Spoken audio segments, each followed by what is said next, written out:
Alright, today I'm going to be changing the oil on this 2003 GMC Yukon. First thing you want to do is get it on jack stands or ramps like the one I'm using right here. Next you want to remove the oil filler cap and pull up the oil dipstick. Before I'm going to drain the oil, I'm going to test out this 20-gallon low profile oil drain pan with electric pump by Garvee. They were kind enough to send it to me, so I am going to test it out today and see how it is. So I'm going to open it up and see what's inside. Here's all the parts that came with the Garvee electric oil pan. This is the rear wheels with the hardware as well. This is the drain tubing. This is the handle. This is the oil drain pan screen door. These are the tubing clamps, the Teflon tape. These are the tubing adapters.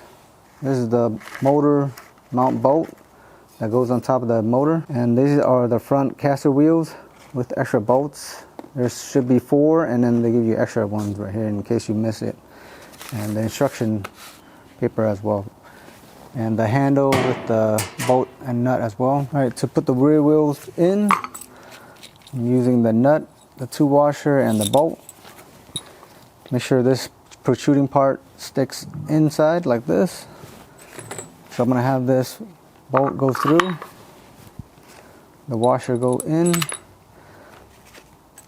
and then it's going to go into this hole. The other washer is going to go in behind here, and the nut.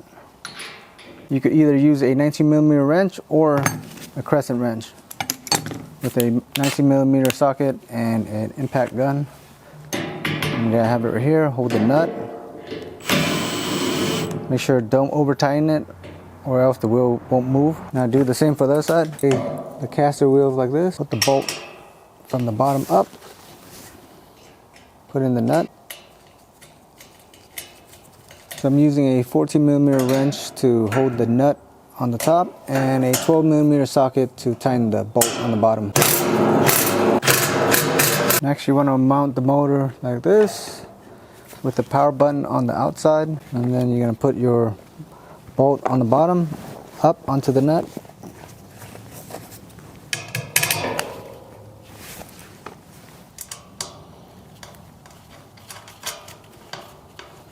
I haven't tightened the nut and the bolt, so I'll do that when I attach the hose. Now remove the inlet port cover.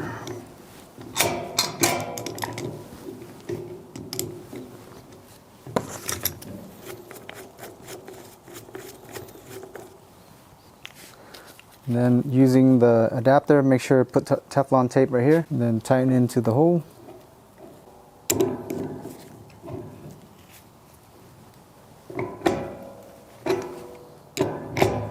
Now stick the hose into the adapter.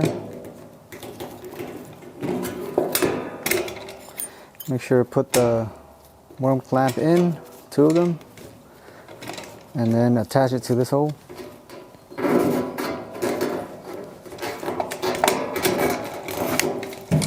Make sure the hose nut kink, and then tighten the worm clamp down. Now turn the oil pan right side up, and then using a 10mm socket, hold the nut in place and tighten the Phillips screw on top. Now you want to put in the bolt in with the handle.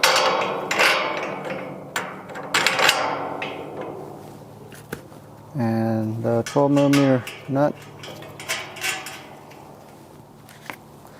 Using a 14 on the bolt and 12 on the nut. Now I'm going to remove the cover for the outlet port on the motor. Then I'm going to use the 90-degree elbow adapter. Make sure to put on Teflon tape.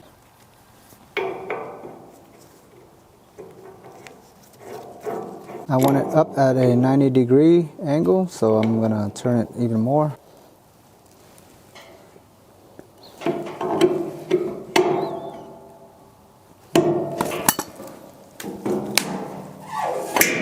There you go. So now put the adapter in, and then put the tubing on top and tighten it with a Phillips screw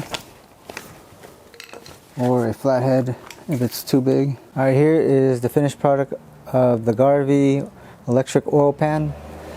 As you can see, there's the tubing right here, the handle where you hook it onto the handle so that the tubing won't fall off. Here's the motor that pumps the oil from the drain pan and wherever you're going to fill it in. Here's the electrical wire as well, and the on and off buttons on the right side. Here's the brake that you can apply by just pressing down, and it'll stop the oil pan from rolling. Let's compare the oil pan, the new one, to my old one that I used. The old one is a little shorter. This one's a little higher because of the wheels, and the way it's constructed is a little bit higher. So let's measure the height. So here is my old oil pan. It is about 1.5 foot, about 6.5 inches tall. Comparing to the new one, this is about almost 9 inches tall on the pan, 40 inches, and about 1 feet 10 inches. That's the diameter dimension for the old oil pan and the new oil pan. I'm going to test out the new oil pan right now. I'm going to roll the oil pan down underneath.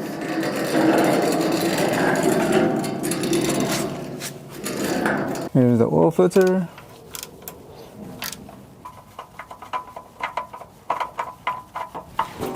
After it's done draining, go ahead and put in your new oil filter. Now remove the oil drain bolt. It is a 50mm bolt, so I'm using a 50mm socket.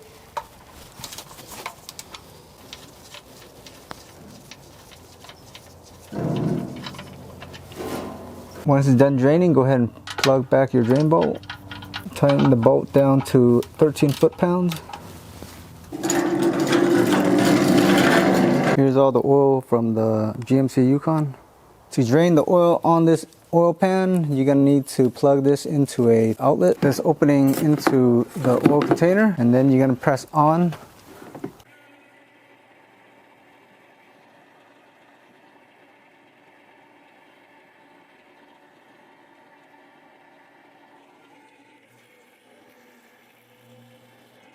So it takes a while. Just lift up the rear end of the oil pan to drain it faster, but you got to be careful, it's going to splash. So overall, this Garvee electric oil pan is great if you're doing more than 2 oil change within a day, or you're doing oil change and a transmission flush or a power steering flush. This can hold up to 20 gallons, so that's perfect for you. You don't have to keep emptying the container. But if you're just doing 1 oil change a day, then the yellow pan, it should be enough for you. So yeah, let me know what you guys think about this electric oil pan. All right, once you're in level ground, go ahead and top off the vehicle with oil, and then turn on the engine, and then check your dipstick to make sure it is all leveled, and then you're all done. All right, now I'm going to show you how to reset your change oil message on your driver dash.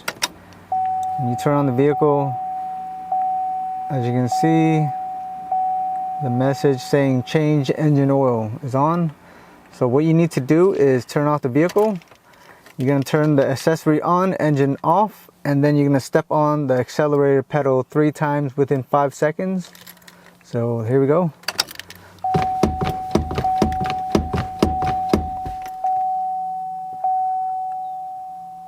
Oil life reset. So that's it. So I stepped 5 times, it doesn't matter, at least 3 times within the 5 seconds, okay?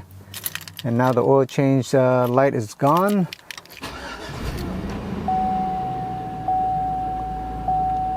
As you can see, there's no more message. Oil life reset.